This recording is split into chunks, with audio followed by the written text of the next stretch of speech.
नमस्कार दोस्तों, मैं सचिन सिंह गोल्फाद एजुकेशन टीम की तरफ से आप सबका स्वागत करता हूं।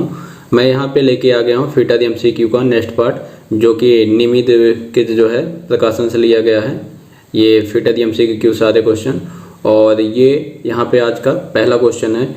इंच माइक्रोमीटर में इसकी रीडिंग क्या है, यानी जो यहाँ पे रीडिंग दिखाई जा रही है इस जो है वर्नियर माइक्रोमीटर में, जो कि इंच टाइप का है, इसकी रीडिंग बतानी है। तो जैसे आप लोगों को पता होगा कि इंच माइक्रोमीटर क्या होते हैं, वो रेंज में आते हैं 0 इंच से 1 इंच, फिर 1 इंच से आपके 2 इंच, इस तरीके से ये आपके रेंज में होते हैं। तो जब रेंज ना लिखी हो तो उसे 0 से 1 इंच का यानी माना जाता है। तो 0 से 1 इंच का आपका ये रेंज का माइक्रोमीटर हो जाएगा। और 1 इंच को क्या होता है 10 बराबर भागों में बांटा जाता है। तो जब 10 बराबर भागों में बांटेंगे तो ये आपका 0.1 हो जाएगा, ये 0.2, ये 0.3, ये 0.4, ये 0.5, 0.6 और 0.7। यानी आपका जो मेन स्केल है वहाँ पे आपको 0.7 मिल रहा है। और जबकि आप सब डिवीज़न में देखें तो सब डिवीज़न के जो है लगभग 3 खाने खुले हुए हैं, और एक खाने का मान होता है 0.025, और यहाँ पे 3 खाने खुले हुए हैं। तो 3 खाने जब खुले हैं कि जब इसका मल्टीप्लाई आप करेंगे 3 × 5 = 15, 3 दूनी 6, 7, और ये 0 यानी 0.075। और यहाँ पे आप जो इसका वर्नियर स्केल है वहाँ पे देखेंगे तो इसका 12वां लाइन यहाँ पे ये मैच हो रहा है, और इसकी लिस्ट काउंट होती है आपकी 0.001 इंच, 0.001 इंच मल्टीप्लाई बाई 12 जब आप करेंगे तो ये आ जाएगा आपका 0.012। तो जब इन तीनों को आप यहाँ पे जोड़ेंगे 0.7 और 0.075 और 0.012, तो ये आ जाएगा 527। ये हो जाएगा आपका 8, और ये 7 और दशमलव के नीचे दशमलव यानी 7.87। तो इस तरीके से आपका ये यहाँ पे आंसर सही हो जाएगा बी, यानी 135 का आपका बी नंबर सही है। 0.787 यहाँ पे इसका आंसर हो जाएगा। उसके बाद नेक्स्ट क्वेश्चन है यहाँ पे, मापने के दौरान बेवल प्रोटेक्टर का कौन सा हिस्सा इंक्लाइंड सतह के कांटेक्ट में होता है, डायल, डिस्क, ब्लेड या स्टॉक। तो आप ये देख सकते हैं, ये आपका बेवल जो है प्रोटेक्टर है, और इसका पूछ रहा है कौन सा हिस्सा आपका जो है इंक्लाइंड हिस्सा सतह से जो है संपर्क में होता है। तो ये इसका जो है बेस होता है, ये आपकी ब्लेड है, और ये आपका ही ब्लेड ही क्या है इंक्लाइंड हिस्सा होती है। तो यही आपका क्या होती है सतह से लगती है, कांटेक्ट करती है। तो इस क्वेश्चन का आपका यहाँ पे आंसर हो जाएगा यानी सी, यानी ब्लेड आपका सही होगा यहाँ पे। और उसके बाद नेक्स्ट जो है क्वेश्चन है, और इसके भी पहले मैं ये बता दूं कि ये बेवल प्रोटेक्टर क्या होता है कि ये डायरेक्ट मेजरिंग टूल नहीं है, इंस्ट्रूमेंट नहीं है, जबकि ये इनडायरेक्ट है। जैसे आप यहाँ पे फिगर पे में देख सकते हैं, ये पहले आप मेजरमेंट लेंगे, फिर उसे आप जो है चांदे पे लगा के आप उस कोण को नापते हैं। तो ये एक तरीके का इनडायरेक्ट मेजरिंग टूल होता है, ना कि डायरेक्ट मेजरिंग टूल है ये, ठीक। और उसके बाद नेक्स्ट क्वेश्चन है, ड्रिलिंग मशीन में कौन सा भाग विभिन्न गति प्राप्त करने के लिए है। तो यहाँ पे 4 ऑप्शन है, फ्लैट पुल्ली, जॉकी पुल्ली, या फिर स्टेप पुल्ली, या फिर फास्ट एंड लूज पुल्ली।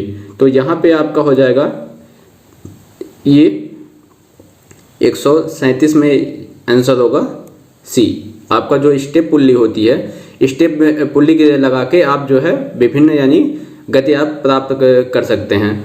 और अगर आप स्टेप पुल्ली देखें तो स्टेप पुल्ली ये इस टाइप की होती है, जिसमें एक जो है यहाँ पे देख सकते हैं ये आपका ड्राइवर होता है, ये आपका ड्रिवेन होता है।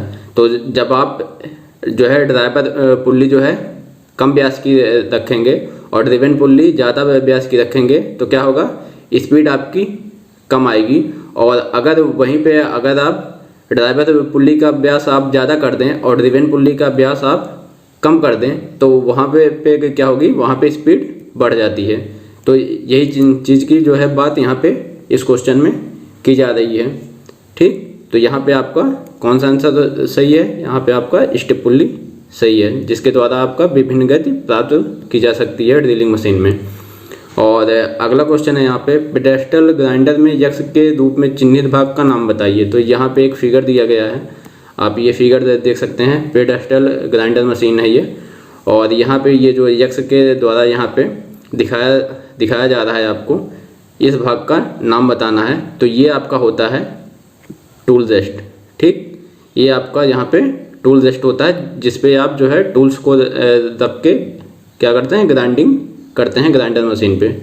ठीक, और अगला क्वेश्चन है यहाँ पे, इस फाइल का क्या नाम है। तो यहाँ पे 4 ऑप्शन है आपके, हैंड फाइल है और रास्प कट फाइल है, सिंगल कट फाइल है और कर्व्ड कट फाइल है। तो ये आप कट यहाँ पे देख के ही बता सकते हैं, इस तरीके से कुछ बता हुआ यहाँ पे है। तो ये आपका क्या होगा 139 में, 139 में ये आपका हो जाएगा यहाँ पे रास्प कट फाइल, यानी ये आपकी रास्प कट फाइल है। जबकि सिंगल कट फाइल आपकी क्या होती हैं, सिंगल कट फाइल में इस तरीके से ऐसे दांते रहेंगे झुके हुए, और डबल कट में इसी पे से डबल कट जाता है तो वो डबल कट में आ जाती हैं। ठीक है, और आपका जो हैंड फाइल है, हैंड फाइल में क्या होता है कि एक जो उसकी साइड होती हैं, साइड में एक साइड जो है दांते कटे होते हैं और दूसरे साइड में जो है दांते नहीं कटे होते, इसलिए उसको सेफ एज फाइल भी बोलते हैं, आपके हैंड फाइल जो फाइल होती है उसको। ठीक, और नेक्स्ट यहाँ पे क्वेश्चन है, अगर वाइस हैंडल को ज़्यादा टाइट कर दिया जाए तो क्या होगा। यानी जो आपका वाइस होता है, उस वाइस का जो हैंडल है अगर उसको हम ज़्यादा टाइट कर दें तो क्या होगा। तो यहाँ पे 4 ऑप्शन है, स्पिंडल की छत होगी, कठोर जबड़े की छत होगी यानी जो हार्ड जा है उसका, या फिर फिक्स जबड़े की छत होगी, या फिर जो उसका मूवेबल जा है उसमें छत होगी। तो मूवेबल जा से ही आपका कनेक्ट होता है ये आपका स्पिंडल पे ही आपका घुमाने से ही आपका जो मूवेबल जा है वो घूमता है। और स्पेंडल पे क्या होती है, स्पेंडल भी आपकी चूड़ियाँ कटी होती हैं। तो जब आप उसको ज़्यादा टाइट करेंगे तो क्या होगा, तो चूड़ियाँ खराब होती हैं। तो चूड़ियाँ किस पे कटी रहती हैं, तो चूड़ियाँ रहती हैं आपकी स्पेंडल पे। तो यहाँ पे छत किसकी होगी, स्पेंडल की छत होगी। ठीक, और उसके बाद यहाँ पे नेक्स्ट क्वेश्चन है, कौन सा कैलिपर आयामों का फाइन एडजस्टमेंट प्राप्त करेगा। यानी जो आपके कैलिपर होते हैं, inside caliper, outside caliper, all leg caliper, तो उनकी यहाँ पे बात हो रही है। और एक यहाँ पे लास्ट ऑप्शन है यहाँ पे स्प्रिंग जॉइंट कैलिपर। तो इन चारों में से कौन सबसे फाइन जो है आपका मेजरमेंट कर सकता है, यानी सबसे जो है अधिक एक्यूरेसी किसकी होगी। तो जिसके जो लेग होते हैं वो जितने ज़्यादा पास आके चिपकेंगे वो उतने ही ज़्यादा क्या होगी, यानी उतनी ही कम माप उससे आप निकाल सकते हैं, या उतनी ही जो है कम माप की आप मार्किंग उससे कर सकते हैं। तो यहाँ पे ये जो आपका स्प्रिंग जॉइंट कैलिपर होता है, इसके लेग आप ज़्यादा पास ला सकते हैं। इसके स्प्रिंग होने की वजह से इसमें जो है ऊपर एक स्प्रिंग लगी होती है, बगल में एक नट होता है, उसके आपके घुमाने से इसके लेग आपस में पास आते हैं और दूर जाते हैं। जबकि आउटसाइड कैलिपर और इनसाइड कैलिपर और आउट लेग कैलिपर जो दिए गए हैं उनमें ऊपर क्या होता है, पिवट लगा होता है। तो आप उसको क्या करते हैं, खींच के जो है आप दूर ले जाते हैं लेग को, और लेग को पास में ले आते हैं। वो उतने से ज़्यादा जो है उससे कम माप यानी एक्यूरेट माप नहीं ले सकते, ना ही मार्किंग कर सकते जितना आपकी स्प्रिंग जॉइंट कैलिपर के द्वारा कर सकते हैं। जिस तरीके से आप लोगों ने देखा यूज किया होगा कंपास, यानी कि गोला प्रकार आप गोला बनाते वक्त जो उसमें एक आपका आता है रिबिट टाइप का, यानी जिसपे ऊपर नट बोल्ट या पिवट लगा होता है, उससे आप अगर जो है राउंड जो है बनाएं या गोला बनाएं तो आप देखेंगे वो ज़्यादा छोटा गोला उससे नहीं बना सकते। जबकि एक जो स्प्रिंग वाला आता है, आप जब उसको यूज वहाँ पे करेंगे तो उससे ज़्यादा छोटा गोला बनता है। ठीक है, तो सेम मेथड यहाँ पे भी वही है। और नेक्स्ट यहाँ पे क्वेश्चन है, बड़े के क्रॉस सेक्शन एरिया को काटने के लिए किस मेटल कटिंग सा का यूज करेंगे। तो यहाँ पे 4 ऑप्शन है आपका, पावर सा, कंटूर सा, सर्कुलर सा, या फिर हॉरिजॉन्टल सा। तो जब भी आपको बड़े क्रॉस सेक्शन एरिया को काटना हो तो वहाँ पे हमेशा यूज किया जाता है कौन सा, 142 का आपका सी, यानी सर्कुलर सा, जो इस तरीके से इसमें दांते ऐसे कटे होते हैं सर्कुलर सा में। तो इसका आप यूज करेंगे बड़े के क्रॉस सेक्शन एरिया को जब भी आपको काटना हो तो, ठीक। और लास्ट सेकंड यहाँ पे क्वेश्चन है, मार्किंग टेबल को कास्ट आयरन से ही क्यों बनाया जाता है, यानी जो आपका मार्किंग टेबल होता है वो कास्ट आयरन के क्यों बनाए जाते हैं। तो यहाँ पे 4 ऑप्शन है, स्वयं लुब्रिकेशन की वजह से, या फिर अधिक कठोरता बनाए रखने, या फिर सटीकता बनाए रखने के लिए, या फिर थर्मल विस्तार के लिए, यानी टेम्परेचर जो है आपका एक्सपेंशन के लिए। तो यहाँ पे 143 नंबर का जो आपका ऑप्शन सही होगा, यहाँ पे सेल्फ लुब्रिकेशन होगा, ठीक है।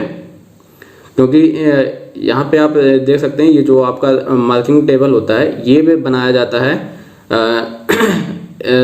इसमें होता क्या है कि ग्रेफाइट के कुछ कण होते हैं जिसके द्वारा ये सेल्फ लुब्रिकेंट ये खुद को कर सकता है, इसलिए आपके मार्किंग टेबल आपके कास्ट आयरन के बनाए जाते हैं। और फिर नेक्स्ट यहाँ पे क्वेश्चन है, इस गेज का नाम बताइए, यानी ये जो यहाँ पे फिगर यहाँ पे दिया गया है, इस फिगर को देख के इन चारों ऑप्शन में से इसका नाम बताना है। यहाँ पे वेबल गेज है, या फिर ये एंगल गेज है, या फिर सरफेस गेज है, या फिर ये यूनिवर्सल वेबल गेज है। तो इस क्वेश्चन का यहाँ पे आंसर हो जाएगा ये आपका 144 का ए यहाँ पे सही है, यानी ये क्या है आपका, ये वेबल गेज है यहाँ पे, ठीक। और नेक्स्ट यहाँ पे क्वेश्चन है, किस फाइल का उपयोग डाई और मोल्ड के निर्माण के लिए किया जाता है। तो डाई और मोल्ड के लिए आप किस फाइल का यूज करेंगे, यहाँ पे आपके पास 4 ऑप्शन दिए गए हैं, रोटरी फाइल, या फिर टिंकर फाइल, या फिर आपके नेक्स्ट ऑप्शन है वेरेट फाइल, या फिर रास कट फाइल। तो इन चारों में से जो आपका सही होगा यहाँ पे 145 नंबर में, तो 145 नंबर का आपका रोटरी फाइल है। रोटरी फाइल का उपयोग आप डाई और मोल्ड जो है के निर्माण में करते हैं, ठीक। और उसके बाद अगला क्वेश्चन है यहाँ पे, फाइल के दांतों के बीच फंसी धातु की चिप्स को हटाने के लिए किस विधि का यूज करेंगे। तो यहाँ पे 4 ऑप्शन है, ब्रश के द्वारा, या फिर वायर ब्रश, या फिर कॉपर स्ट्रिप, या फिर चाक पाउडर। तो यानी जब फाइल में पिनिंग हो रही हो, उसमें जो है कुछ मेटल उसमें घुस गए हो, तो उनको आप जो है साफ करना हो, तो वहाँ पे किसका यूज करेंगे इन चारों में से। तो इन चारों में से जो आपका यूज किया जाता है वो होता है आपका कॉपर स्ट्रिप का, ठीक। और फिर नेक्स्ट क्वेश्चन है यहाँ पे, छोटे छोटे कार्य जिसमें फाइलिंग या ड्रिलिंग की आवश्यकता होती है उनको पकड़ने के लिए किस वाइस का उपयोग किया जाता है। तो यहाँ पे 4 ऑप्शन है आपके, pin vice, pipe vice, hand vice, या फिर टूल मेकर्स वाइस। तो इन चारों में से आपका कौन सा ऑप्शन सही होगा, यहाँ पे आपका टूल मेकर्स होगा, ठीक है। जिसमें फाइलिंग और ड्रिलिंग करनी हो तो यहाँ पे टूल मेकर्स होगा। अगर यहाँ पे टूल मेकर्स नहीं होता तब आप हैंड फाइल को लगा सकते, हैंड वाइस को लगा सकते थे, लेकिन यहाँ पे टूल मेकर्स वाइस दी गई है, तो यहाँ पे आपका कौन सा ऑप्शन सही होगा, टूल मेकर्स वाइस सही होगा यहाँ पे। क्योंकि इसके द्वारा जब भी आप कोई फाइन यानी एक्यूरेट जॉब बना रहे हों तो ये टूल मेकर वाइस पे आप ड्रिलिंग और फाइलिंग जो है अधिक एक्यूरेसी में कर सकते हैं। जबकि हैंड वाइस क्या होती है, जब आप उसको हाथ में पकड़ के रखते हैं और कोई ऑपरेशन कर रहे होते हैं तो वो हिलता रहता है, आप जो है अपना हाथ एक जगह स्टेबल उतना नहीं कर सकते जितनी एक जो है टूल मेकर वाइस होगी। तो एक्यूरेसी जो आपकी ज़्यादा आएगी तो वो आपकी टूल मेकर वाइस पे आएगी। तो जब भी ये दोनों ऑप्शन में होंगे एक्यूरेसी के मामले में और छोटे जो है कार्य करने के लिए फाइल और ड्रिलिंग में, तो हमेशा ये आपका टूल मेकर वाइस ही सही होगा, ठीक। और नेक्स्ट यहाँ पे क्वेश्चन है, किस हेक्सा ब्लेड का यूज घुमावदार रेखाओं के काटने के साथ किया जाता है।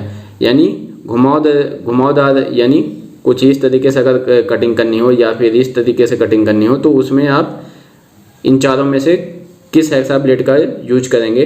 तो यहाँ पे HSS ब्लेड या फिर ऑल हार्ड ब्लेड या फिर आपका फ्लेक्सिबल या लचीला ब्लेड या फिर डायमंड ब्लेड। तो इन चारों में से आप यूज करेंगे फ्लेक्सिबल यानी लचीला ब्लेड का, क्योंकि अगर वो लचेगा नहीं तो आप जब उसको घुमा के इस तरीके से कटिंग करेंगे तो वो होगा क्या, यहाँ पे जब आप घुमा के से कटिंग करने लगेंगे तो वो टूट जाएगा।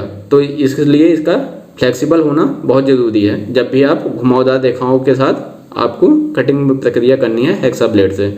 और नेक्स्ट क्वेश्चन है, किस छेनी का उपयोग कीवे काटने के लिए किया जाता है, यानी 149 नंबर। तो ये कई बार जो है बता चुका हूँ पिछले जो आपके पार्ट हैं उसमें भी। तो यहाँ पे आपका हो जाएगा क्रॉस कट छेनी, इसका ही यूज आप जो है कीवे बनाने के लिए करते हैं, ठीक। और अगला यहाँ पे क्वेश्चन है, हथौड़ा में यक्ष चिन्हित भाग का नाम बताइए, यानी ये फिगर दिया हुआ है। तो यहाँ पे इस फिगर को देख के बताना है, इसमें ये जो यक्ष के रूप में यहाँ पे चिन्हित किया जा रहा है, इस हिस्से का यहाँ पे नाम बताना है आप सबको। तो ये आपका पेन होता है, जबकि फेस ये आपका यहाँ पे निचला हिस्सा होता है और चीक यहाँ पे होता है, और ये आपका आई होल होता है, और आई होल में ही आपका वेज लगाया जाता है, और ये आपका हैंडल होता है, ठीक। तो इसी के साथ यहाँ पे ये पार्ट आपका समाप्त होता है। नमस्कार, धन्यवाद।